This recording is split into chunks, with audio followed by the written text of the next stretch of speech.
Hey everybody, it's Blaise here. How's it going? We're back again, and so this is our second YouTube live, and man, these have been a lot of fun. I'm really excited about doing these and sharing all this different stuff with you guys.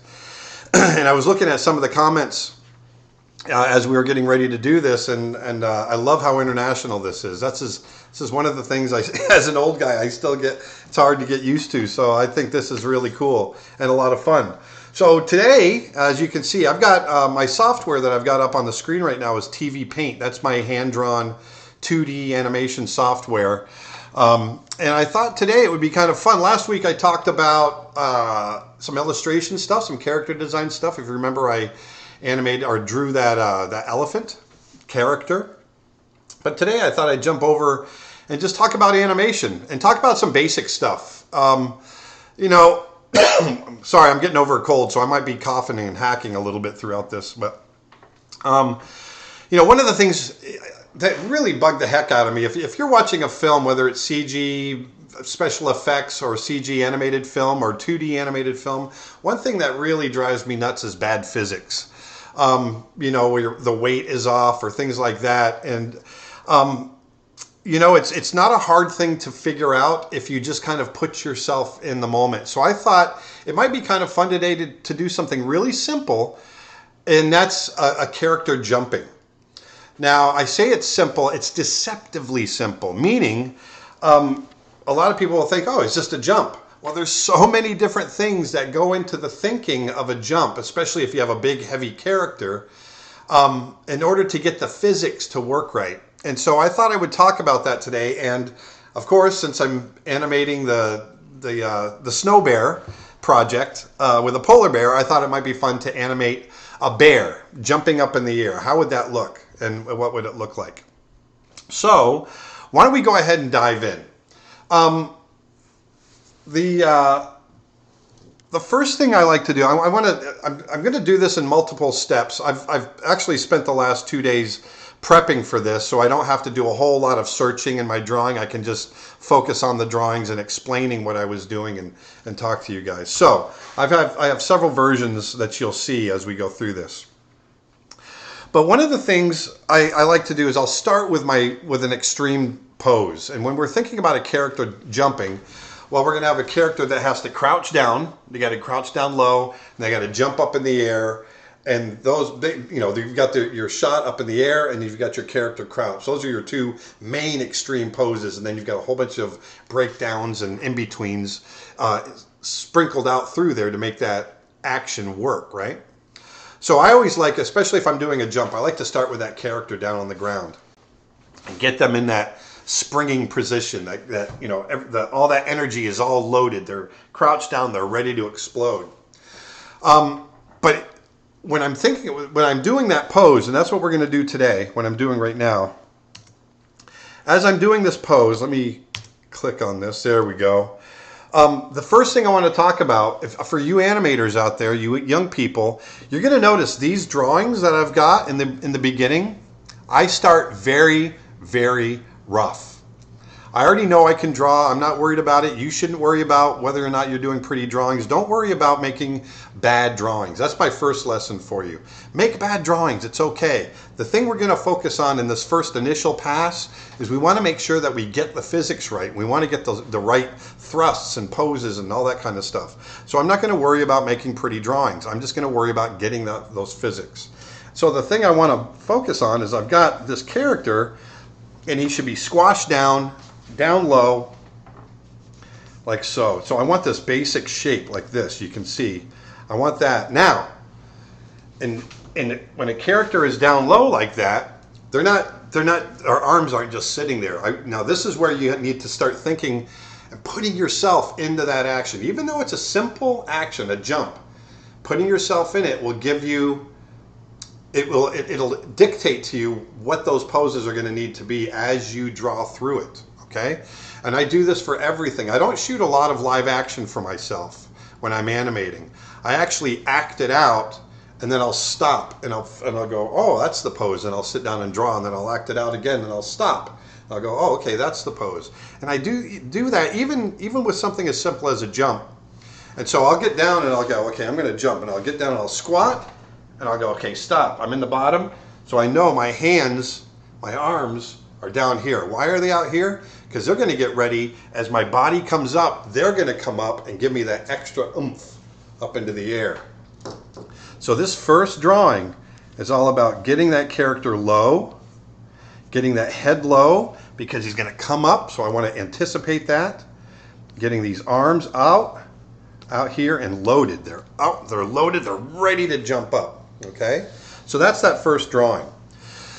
Now the next one is I want that head. The head is going to lead. Okay? This is all part of the physics. This is what I get down there and okay, if I'm going to jump, I'm going to come down and what's happening? I come up with my head first and then I follow with my hands. So that next drawing, you can see the hands are actually still dropping down. They come down because they're anticipating that lift up in the air. But look at the thigh or the calves. They're even compressing even more.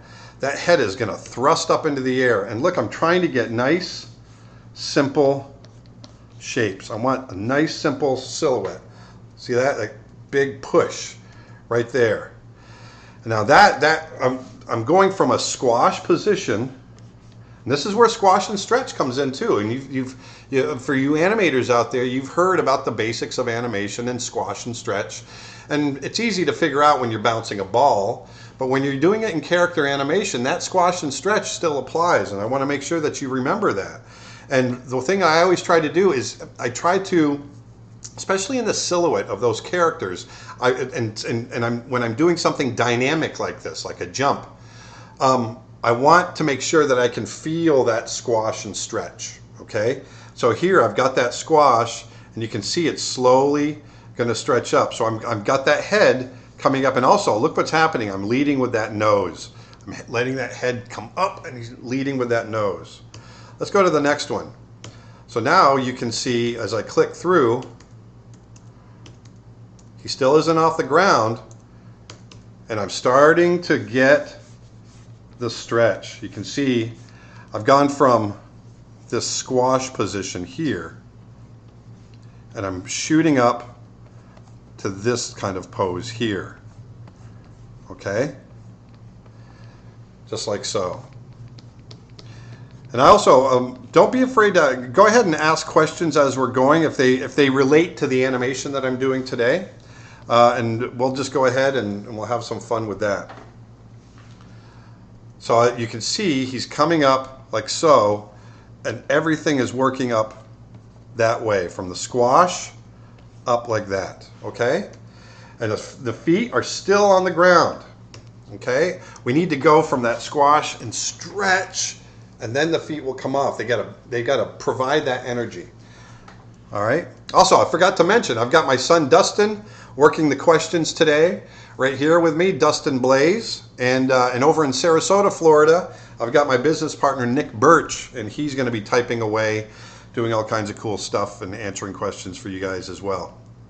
So here, he's squash, starting to stretch out, pushing up like so. All right. So I'm going to erase that out of there. That's looking a little. That looks a little wrong, so I'm gonna get rid of that.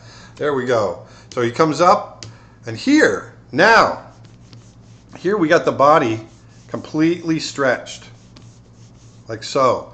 But also, I want to get the momentum to continue up and use those arms. So if you get down, if you play this out, if you get down and you jump, you come down, and what happens? I come up, and then my hands come up.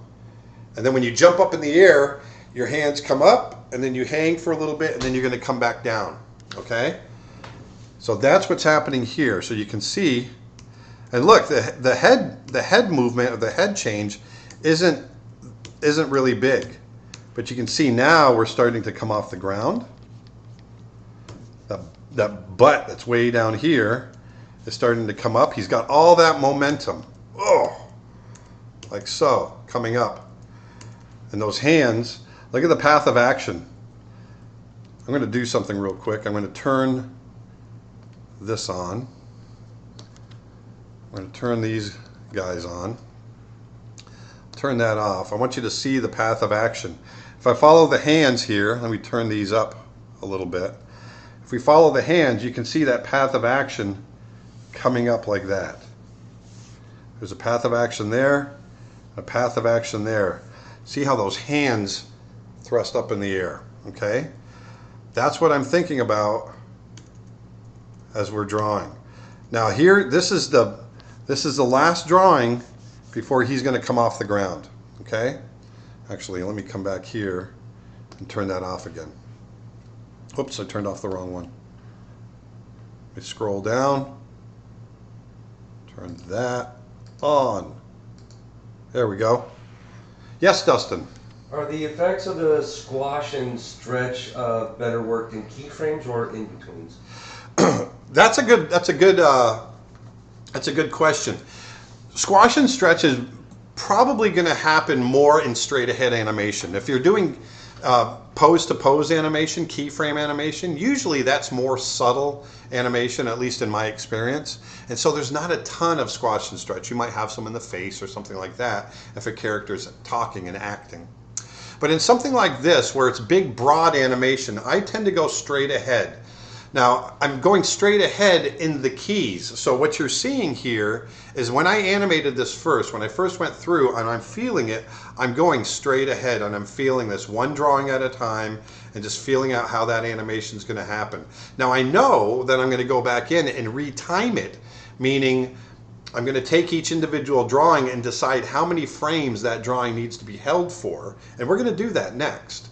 And then from there, that's going to determine how many in-betweens I'm going to need to put between each drawing.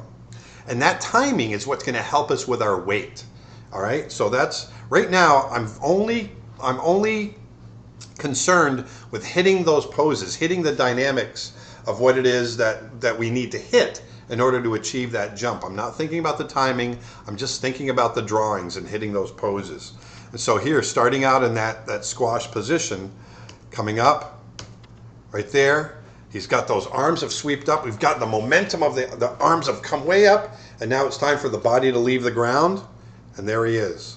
So you can see now everything, he's got all this stretch, everything's kind of thrown up, and now all that momentum is going to carry him up into the air. And this is where you need to start to feel it. So you get down and you jump up in the air, and you got to feel, you're going to get that hang time. You got to, and that's going to come down. And so here he's got that momentum, and then boom, he starts to come up. And this is where all that stretch is going to go back into a squash again. It's not going to squash like it is on the bottom, but he's going to kind of retain his shape. He's going to go back to his normal shape, and then he's going to fall. Everything's going to stretch back down again as he falls down. So you can see we've got that stretch. That's the biggest stretch there. And then everything catches up, but he still has momentum. So here, I'm going to click through a few times. You can see what happens as I've done a couple of drawings. Now look what's happening with the arms. This is the other thing I want to show you. In my mind, as this bear is jumping up in the air, thinking about the physics, in my mind, he's jumping as high as he can. He's trying to get the best vertical that he can get. And so in order to do that, there's several things that you have to do that you got to think about from a physics standpoint. When you think about physics, any motion in one direction will cause an equal motion in the opposite direction, okay?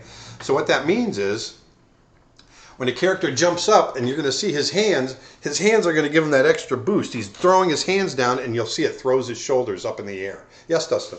When you squash and stretch your character, how do you know how to over-exaggerate the weight accurately for the character? You know, it's all through experimentation. It depends on how broad the animation is. So, for instance, right now I'm doing a character that I feel is somewhat in our world. I'm going to push it a little bit, but the Snow Bear character is, the physics of his world are basically the same as our world. So I can come in and I can come in here and basically I'm not pushing him so far that it becomes really broad. You want to think about the style. Now, when I was working on Roger Rabbit, obviously that's completely different. We can stretch and pull and squash and all kinds of stuff. So it really is determined by the universe, the world that you want your characters to inhabit. Which brings me to another notion. Good physics makes the world that you're creating in animation believable. Okay, so that's one of the things I wanted to stress that I forgot in the beginning. You need, not only do you need good acting to get across emotion and entertainment in an animated film, but inevitably there's going to be some action that's going to happen, and you have to have good physics. Physics are, we are all victims of physics in our world, and so we inherently already know what's supposed to happen. If someone throws a ball, your eye is already going to arc across the sky to follow that ball. We inherently know that ball is going to arc, that it's going to go up, and gravity is going to pull it back down. And it's going to go up faster and then get slower, and then come back down faster. These are things that we already know. And so those are the things that you need to put into your animation, and make sure you put it accurately, because we know our physics so well, so second-naturedly, that, if that's a word, that when it's wrong, it stands out. Okay? Yes, Dustin? What is the difference between overlap and follow through? Overlap, I'll show you. Well, overlap, let's say I have a towel, okay, or a horse's tail. If you shake that towel, it's going to come up, but there's parts of that are going to follow behind, okay? And that's overlap. It's overlapping the action. As you, like, if I flip that towel, the rest of the towel is gonna overlap behind. It's gonna follow. Now, follow through is something different. So let's say I've got a bat, and I'm swinging a baseball bat. Well, there's going to be a point where I hit that ball, but then the momentum that I've put into that swing carries me through, and I follow through that, and it comes back around, and there's a whole action of me kind of following through and coming back to a zero pose, okay? So that's the difference between overlap and follow through. Let's go ahead and let's jump back to this. So here he's jumped up in the air, and I'm going to hit his peak. There's the peak right there. That's the next key. And I've thrown a couple of drawings in between, but I wanted you to see that he's gone from that stretch to that right there. And you can see the shoulders are at the peak up there. Now, in order to get his shoulders up to that point, I've started to throw his arms down. So you can see how his arms are getting thrown down. There's those shoulders right up there. Now he's at the peak. And he's trying to bring his legs up and not push them down, or not fall yet. He's trying so hard not to fall. And then all of a sudden, he's going to start to fall. And he's going to reach. What he's doing is he's pushing down with this actually right here. He's going to push down with this foot so he can land on that foot first. This foot's going to hang behind. But also, pushing down with that foot will hang. Once again, if you get one action pushing down is going to cause another reaction pushing the body back up just a touch, so that he's not quite catching up here yet. He's going to let those shoulders hang in the air as long as they possibly can, and then right there's a big stretch right there again, coming back down. Remember, there's going to be a stretch going up, and then a squash as he's hanging in the air, and then the stretch coming down. You want those feet want to meet the ground first, and then boom, big squash right there, right back down into our pose. Okay? Now, the thing about this is it's not timed yet. So if I were to play this, that's all we've got. Now, you can kind of see the jump. Let me bring this down. You can kind of see the jump, but there's nothing there. It's just each drawing is held for one frame. So now we want to get in there, and we want to time these drawings out, and using the TV Paint software. This is how I do it. When I was doing it on paper, we would expose each drawing for a different number of frames and then play it back and see how it played. But the next bit that I've got here is just that. So I'm going to turn this layer off, and I'm going to turn this layer back on. So now if you look at the timeline right here, and I'm going to stretch this out a little bit. Let's stretch this timeline. Come on. Well, that's as far as it's going to go. Oh, that's as wide as it goes. Sorry. So if you look down here, each drawing, here's the first. If you look at these numbers right here, that's the numbered drawing. So there's 1, 2, 3, 4, 5. These numbers up here, you can see right there, those are the number of frames each drawing is held for. So this drawing here is held for 2. Then as it jumps up, I only want that held for 1 frame, 1/24th of a second. And then it comes up, this drawing is held for 2 again. What's 1/12th of a second? And then we pop up into this drawing right here, which is, very quick. And now, as he goes up into the air, I want it to feel like he's hanging up in the air. So you're going to see I'm holding these drawings in here for a longer period of time, so it feels like he's getting a little bit of hang time. It's like a bouncing ball. It goes boom, boom. So you get that feel. Now it's going to be a little bit faster than that.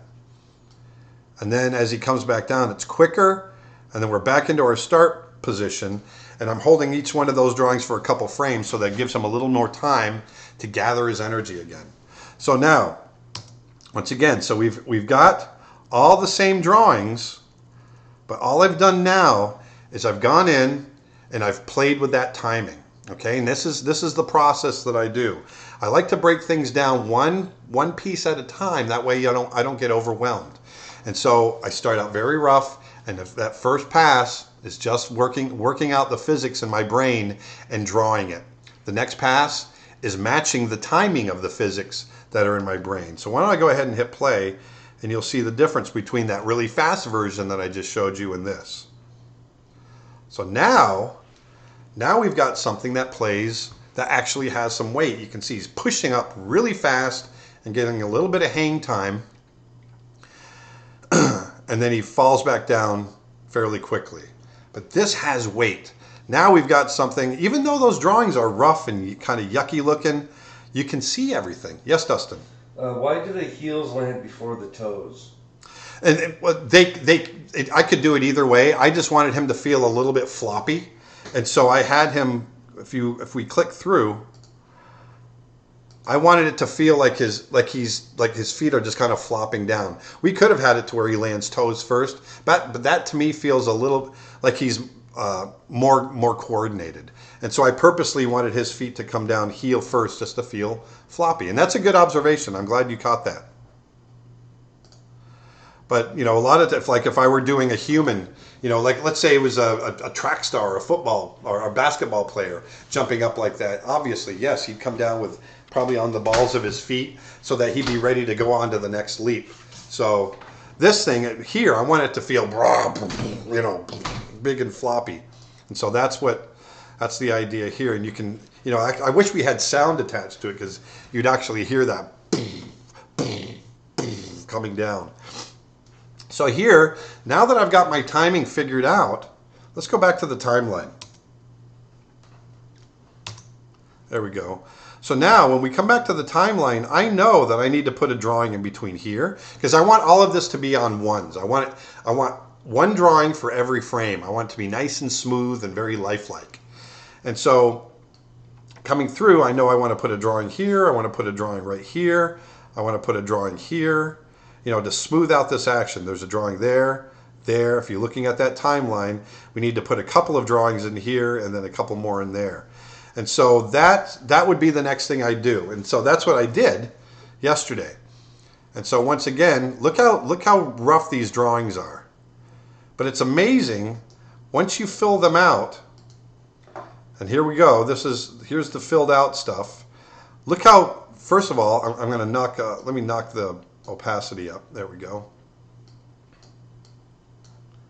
There we go. The in-between drawings, look how scribbly and just yucky they are. They're just yucky, scribbly, very quick drawings. I'm just worried about timing of, actually in here, when I was tying stuff down, let's actually draw this back in. I'll get that nice and clean. But look how fast, I literally drew, this fast, just coming through going, okay, I want to make sure that I'm feeling the leg coming down, all that kind of stuff right there. And so now that all the drawings are in there and they're laid in very, very rough, I can play it and really get a sense of if it's working or not. Now, once again, I acted this out. I'd sit down and I'd jump up, Feel those hands come up in the air, throwing it down so I could get up in the air a little bit more, and then coming back down and landing. That's how I played it out in my head. So now if we play this, now that all the drawings are on there, watch how, this is what, once again, I know I'm dragging it out, but for those of you that feel like you have to get in there and just draw really tight when you start your animation, I want you to know, especially for broad stuff, get in there and be loose, because you can experiment, you can get it done really fast and see what works and what doesn't. So when I play it, now you can get a good sense of this character jumping. And when I actually did this, when I did it, yesterday, animating this out, it took me 30 minutes. It took me 30 minutes to sit down, rough out the poses, figure out what my timing was going to be, and then go in and add the in-betweens. Because I was going so rough, I was able to get through it quickly. Now, the flip side of that is you could sit down and you can get in there and noodle every drawing, and it could take you a day. And then you sit down and play it, and all of a sudden you'll find out that maybe the physics aren't right, or you got the posing wrong. So I always recommend getting in there and drawing really loose like this at first if you're doing hand-drawn animation. And then you can always go back and have fun cleaning it up. Yes, Dustin? Is animation difficult to create? Is animation difficult to create? Yeah. Yes.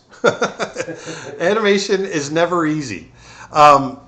It's taken me, years and years and years to make it look this easy. And I know it took me a long time when I first started. I didn't understand the concept of timing and silhouette and posing and all this kind of stuff when I first started out.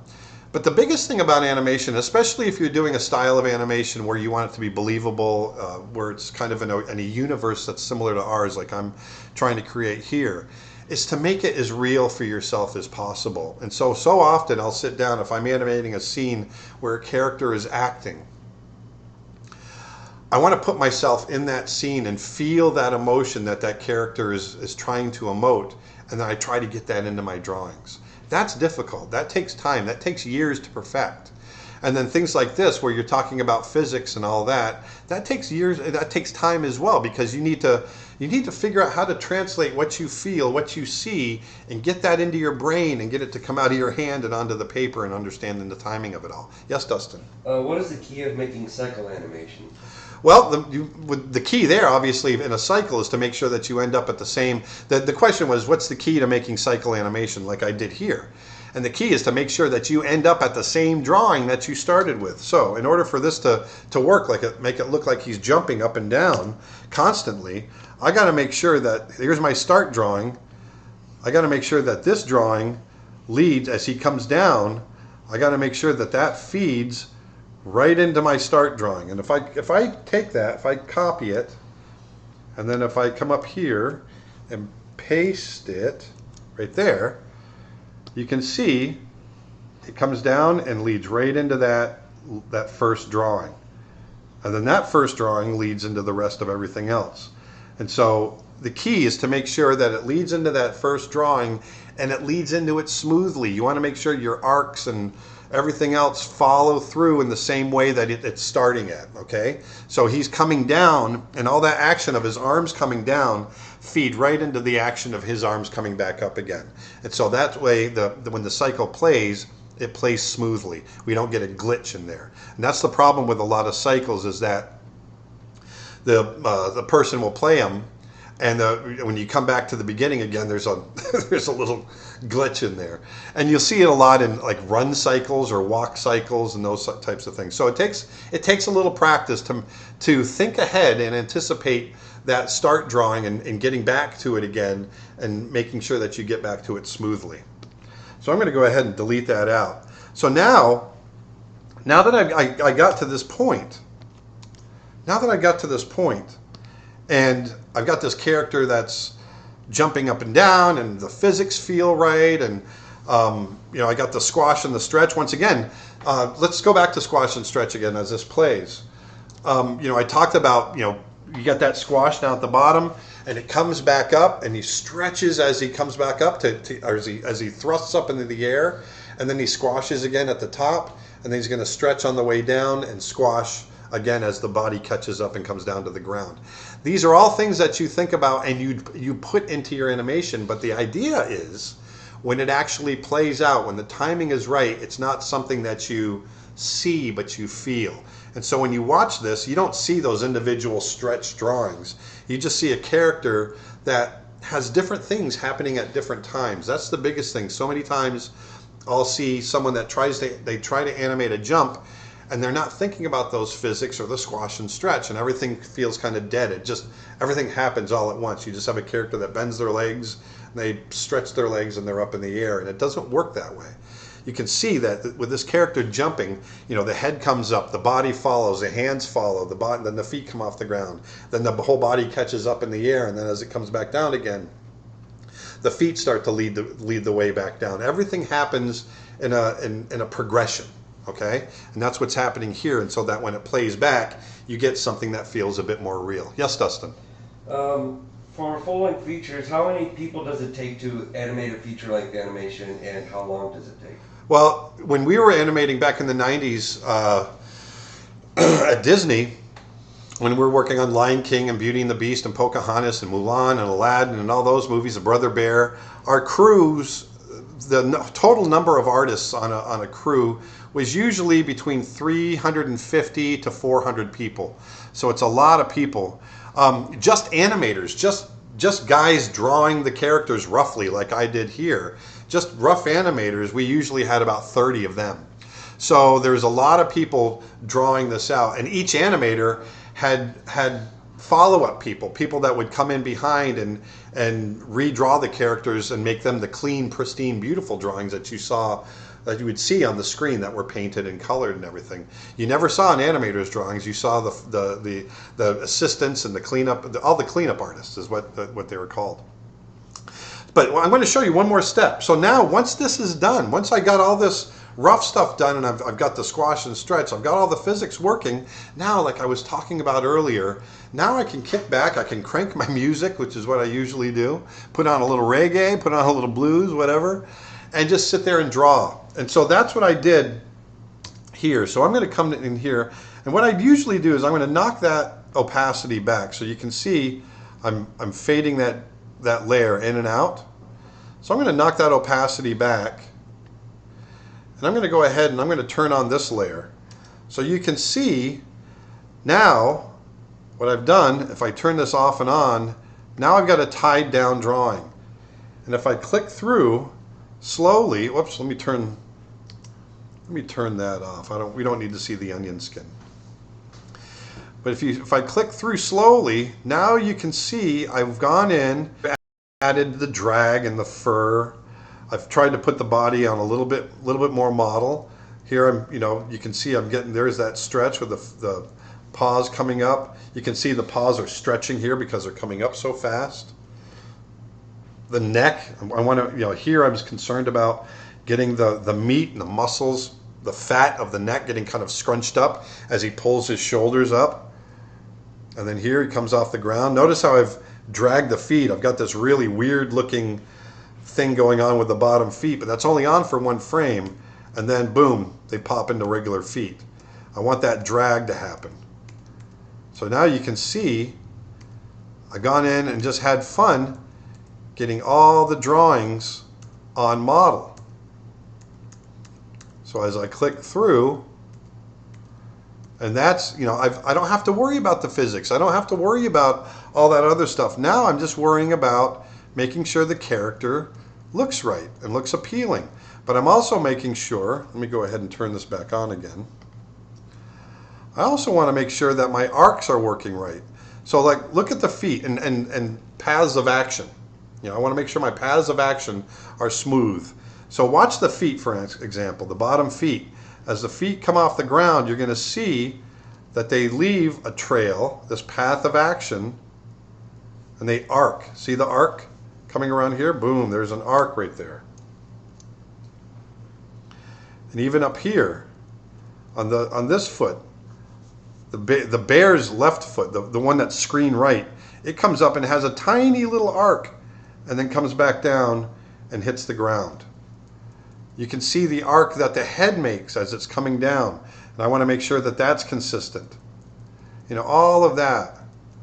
Those are the things that I make sure that, you know, are happening right there.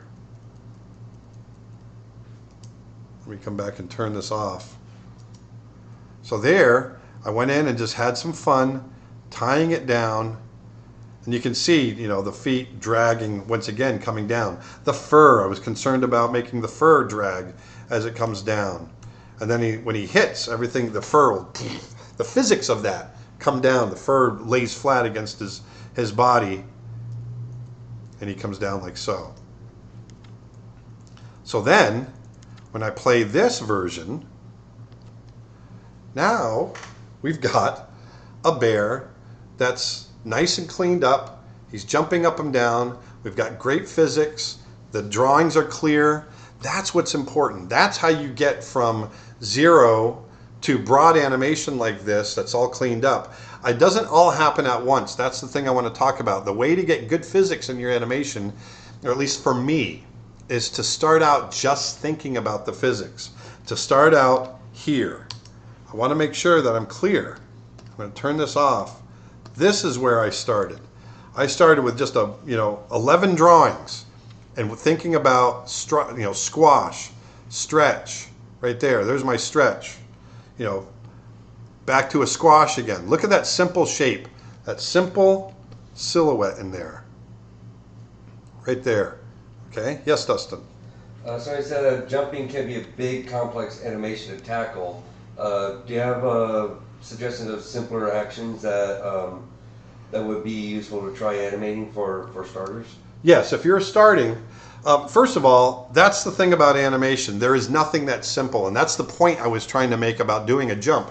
So many people actually think the opposite of what your question was. So many people think, oh, it's just a jump. Okay, he jumps up in the air. But you saw all the thinking that goes into a jump about the physics, the squash, the stretch, the timing, all of that. So, but there are steps to get to that point. And if you're just starting out, the best thing I can really talk about is probably a bouncing ball. And so why don't we jump over real quick and let's hit OK. And we'll let's say we have a ball that comes in right here, and let's start it dropping in. So let's just have a ball that's coming like this. The first thing I'm going to do is I'm just going to have a ball that's just going to bounce. It's not going to get small. The bounces are going to get smaller. It's not going to roll. We're just going to do a bounce because we're going to talk about squash and stretch. We're going to cover all the same things in this very simple ball bounce as we did with the bear. Yes, Dustin? When you first started animating, was it difficult for you to remember common sense and physics while you were working on the animation? Of course. When I first started out, you always you get so caught up in all the different things that you need to think about that I ended up creating. For me, this is the method that I came up with because I like to be able to go through it one thing at a time, and so that's what we're doing here. I just think about those simple scribbly drawings and working out the physics, to then working out the timing, to then filling in the drawings that need to be filled in, and then going through and making pretty drawings. But let's go through this real quick. I want to, here's a ball. This is a ball. Yes, I know it looks like an egg, but the idea is that it's falling. It's falling towards the ground, and so we're going to stretch it. The next drawing, let's come in here and create a new drawing. Oh, actually, I want to turn that light table on. And let's say here's our ground, and we're going to squash it. Okay? So there's the squash, just like so. Looks like an egg yolk. So there's the squash coming down, and then we're going to do another key, and it's going to bounce back up in the air, and let's say it gets up here, and we're just going to do this. I'm trying to think about the volume being the same. So I'm going to make sure that the volume, meaning how much of the ball is there. Whoops. There we go. Whoops. Where am I? Here we go. All right. So we've got 3 keys. That's all it is. These are the things that I think about This is, if you want to just start out with just some basic animation of time, with thinking about timing and thinking about squash and stretch, this is where it all started. This is the very first thing I ever animated when I was learning. So let's jump back to the beginning. So here's the ball falling, squashing, bouncing back up into the air. Obviously, we need more than that. If I hit play, what is that? It's nothing. Okay, so let's work out some timing. So I know I want to put an in-between in there as it comes down. Let's turn that light table on. There we go. So let's just say, whoops, hold on one second. We'll do that. There we go. Let's have it come down. We'll just do it the same length, like so. All right. Now I know that I want it to come, I want it to have one more drawing, I think, before we hit that squash, like so. So I'm going to add another little drawing right in here. There we go. And here it's making contact with the ground. Maybe we've got, now we've got a regular ball. That's a very hairy ball. There we go. Not a word, Dustin. Not a word. What? Nothing. So there you can see it comes down, hits, squashes, and then it's got to bounce back up, right? So let's have it come in here. And I'm going to turn these off, bring these back down a little bit. So it hits. Now let's have it bounce back up. And I actually might have it a little heavier on the bottom, just to experiment. You know, maybe we get a little action lines, like so. So it's coming back up again. Actually, I'm going to stretch that out. Let's add another drawing there. And now it's got momentum. It's boom, it's bouncing back up in the air again. And let's give it basically the same speed going back up as it did coming down at first. So it's going to have that, you know, coming out of that bounce, it's going to have that speed, that extra energy coming up. Let's do another one. Basically, let's slow them down just a little bit so you'll see it overlaps a touch. And maybe it's starting to come back to, just starting to come back to normal shape. The stretch isn't quite as extreme anymore. Whoops. We'll call it a bouncing ball. This is my automatic save. We'll go to the desktop. Okay. Yes, Dustin? How do you determine how many frames you will need for an animation, not get lost in drawing too many frames? I never think about how many frames. I just think about what looks right. So I know this is it's not, maybe not the answer that you're looking for, but it's really about, it's whatever the number of frames that it takes. Obviously, if you draw too many frames, it's going to look like it's slow motion and it's underwater. So you just need to find that sweet spot of where it feels natural. So here he's bouncing back up, and we're going to get a little bit more overlap. Maybe it's just slightly oval shaped now. We're going to do another drawing. It's basically a ball now. Even more overlap, so you can see, boom, boom. See it coming up. These are all. This is all the same exact thinking that I put into that bear. Okay, and actually, let's add one more drawing in there. Just one last in between. I'll just have that come right up, like so. Now we want to make sure that we're coming back to our start drawing. Remember that there's a person earlier that said, hey, how do you get back to your original drawing in your cycle? That's what we're going to do here. So I'm going to copy that. I'm going to put it right here. I'm going to paste it right there. So now I know what I'm working towards. So there's that bounce. I'm going to get right back to our start drawing right there. So let's go ahead. I'm going to actually add a couple of drawings there. There we go. And it's going to start to fall back.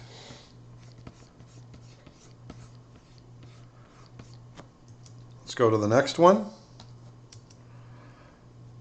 Starts to fall. And you'll see I'm starting to stretch it a little bit. Just starting to stretch it. Let's do one more.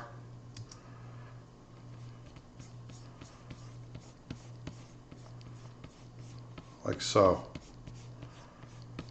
So now if I hit play, you can see we've got a bouncing ball. We've played with the timing. Now once again, this is just going to be perpetually bouncing, just like we did on our bear jumping. This is the same thinking that I had, getting that squash, getting the stretch, getting, as you get to the top of your jump, your drawings are going to get closer and closer and closer, and then they're going to come back down, they're going to stretch back out again.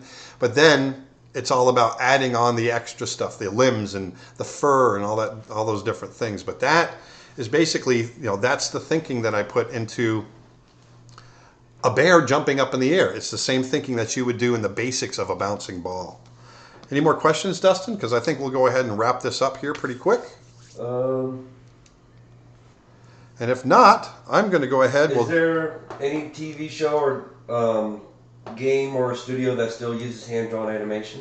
You know what? I don't know. I get this question a lot, and obviously in the feature here in the States, features are not doing hand-drawn animation. It's all CG. I know in Europe there's a lot of places. Television is doing a lot. Excuse me. Lots of talking. Obviously it's not the way it was in the 90s. But keep the faith though. Keep the faith, and just I think hand-drawn animation will make its way back at some point. And I can say personally, being a video gamer, I do know that there are some games out there that are hand-drawn. In fact, there's one, I'm not sure if it's already out, but it's called Cuphead. Oh yeah. And they based it off of like the 1920s style animation. It looks amazing. Yeah, I thought that was really cool. I love that. I love that game. You saw the videos of that? I did. I love it. So, going back to here, we have that bouncing ball. There's the basics of that bouncing ball going up and down.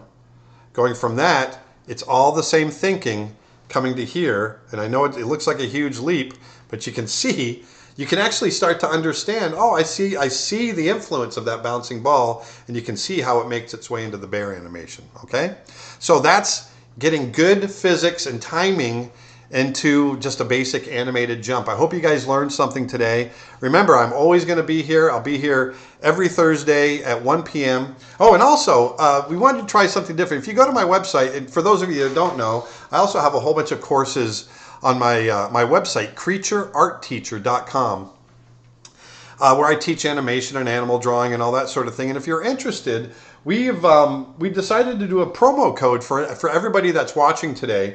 If you go and decide to purchase one of the courses or Photoshop brushes, I have a lot of those, and type in as a promo code Livestream March 2, you'll get 10% off of all of our brushes and our courses. So I hope that helps you guys out.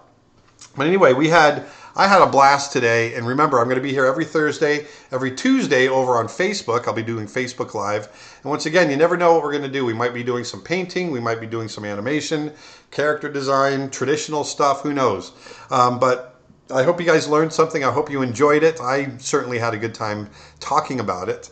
And until next week, go out, do lots of drawing, do lots of painting, put some beauty back into the world, and I'll talk to you later. Bye.